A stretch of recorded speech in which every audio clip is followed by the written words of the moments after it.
Yan, ginawa kong dati steel matting. Yan, nabubuhan ko na, nalagyan ko na yung gutter, pati yung kuryente sa labas. Ito, may extension kaming gagawin dito.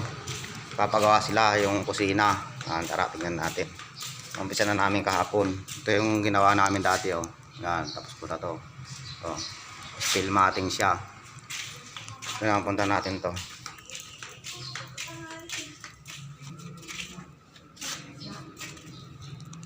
Ito.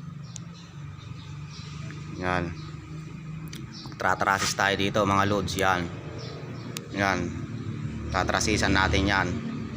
At mag-asintada tayo rito. Yan. Gawin natin to. Pero sa tatlong palapag na to. Tatlong palapag to mga loads.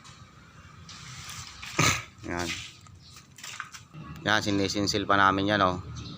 Bago ko we-welding ngayon. Tratrasin mga yan. Yan. Nilagay na yan.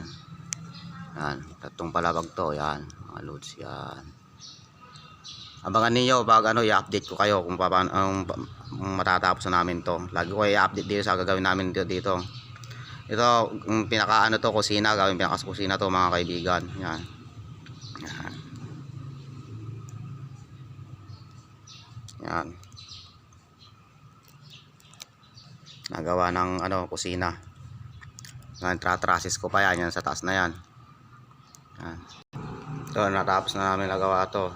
Yan. Nagawa ko na rin to dati. Ito yung gagawin ngayon. Kusina. Yan.